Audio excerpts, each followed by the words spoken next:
এত বড় একটা গাছ আর এত সুন্দর একটা আম আছে, এই আমটা কিন্তু আমি একা খাবো। তুমি একা গড়াসের মধ্যে দিও, সমস্যা নেই। 4 সপ্তাহ কিস্তি বাকি হয়েছে, আজকে যদি কিস্তি না দেওয়া হয় তাহলে দেখো কি অপমান করে দিয়ে যায়। এই কিস্তি কিস্তি আর করে না, তো এই কিস্তির জ্বালায় আমি ঘুমাতে পারি না, কাজকর্ম করতে পারি না। এই কিস্তির জ্বালা আমার আর সহ্য হয় না। ম্যাডাম আসুক, যেভাবে বুঝপাটটা করে পাঠা দেবো। বুঝ পাট্টা করে তাই 4 সপ্তাহে পাঠাইতেছে, আজকে কেমনে বুঝ বানাবো? হ্যাঁ শোনো ভাবি এই হারামি, এই তুই কি বাইতে পারবি? কেডা বাইরবো? হ্যাঁ এই বাড়িকে আমি তোর নামে লিখে দিছি রে, এই বাড়ি থেকে তুই বাইর হবে, আমি বাইর হবো না। ভাবি তোমার সাহস আমার একা এই বাড়ি কোনো কথা, একটা কথা হবে ওরে না। আল্লাহ কি আছে?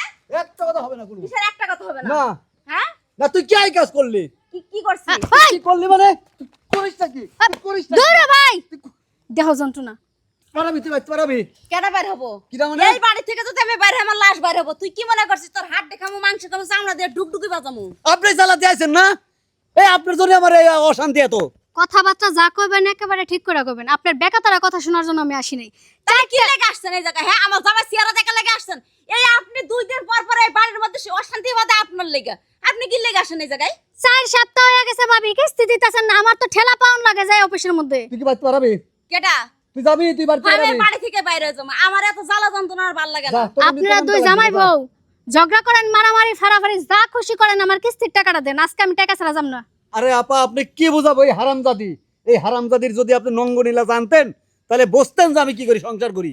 আপনি নিজেও জানেন না কতটা কষ্টে আছি, আপনি জানেন না? আচ্ছা এই এলাকার মানুষ কি সব মারা গেছে? ও একেবারে দেখেন, কষ্টে দেখেন আছে। আপা, দেখেন। এই 4 সপ্তাহ আপনার সামনে তো কিস্তির লইবে টাকা দিয়ে ধরতে। কি করছিস? আজকের টাকাটা দিয়ে তুই সকালবেলা কি খাইছিস? চাচি আমি এরা কথা আচ্ছা একটা বিষয় আমি বুঝতাছি না, ওগো বাড়িতে 2 দিন পর পর কি হয়? 2 দিন পর পর কোনো ঝগড়া না, ও গো স্বামী স্ত্রীর মধ্যে প্রচুর মহব্বত, একজন রে ছাড়া একজন বাঁচে না।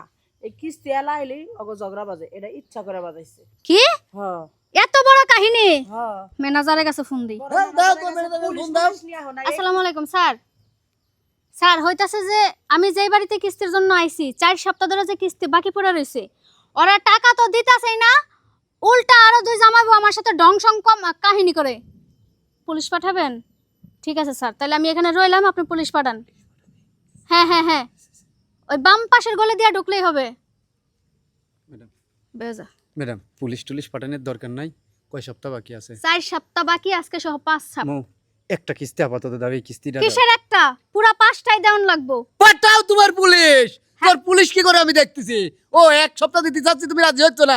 আচ্ছা ঠিক আছে, যাও মামলা করো গা, কেস করো গা, যেমন তাই করো গা, যাও। ঠেলা বুঝেন? এখন তো দিতাছি না, পরে ওই যে মাসে মাসে 100 টাকা করে দিমু, সপ্তাহে হ্যাঁ। 50 টাকা করে হ্যাঁ, দিমু। যাও, যেমন তাই ঠেলা করো গা, যাও। বুঝেন? পুলিশ যখন বাড়ি পর্যন্ত আইবো, ওই বাড়ি বিটা কিছুই থাকবে না, সব আর নিয়ে খেলা, আসবো। তুমি আমার বাড়ি অশান্তি বাজাতে আসবে না, খবরদার। গেলাম গা, উচিত কথা। যাও, তুমি যাও, তুমি যাও। আমি মরে যাইয়া বসতাছি, পুলিশ হ্যাঁ। নিয়ে তারপরে বাড়ির ভিতরে ঢুকবো। আচ্ছা তুই পুলিশ নিয়ে ঢোকো আর যা নিয়ে ঢোকো ঢোকো গা। আমরা যদি তোমার কিস্তি না দিই, কিস্তি নেয় কিনা তাই দেখি। ওই গুলাম, কিস্তির মনে কর যে যদি কিস্তিওয়ালারা যদি একটা বার মামলা দিয়ে দেয়, সারা জীবন খানিটা লাগবে। শোনো, ওই কিস্তির মামলায় কিচ্ছু হয় না, কোনো কিচ্ছু হয় না, তুই ভয় পাবি জন্য। আচ্ছা করুক, দেখি ওর কোন পুলিশ আসে, আসুক। যাও, তুমি ঘরে যাও তো। শোনো অযথা আমি তোমার সাথে রাগারাগি করি।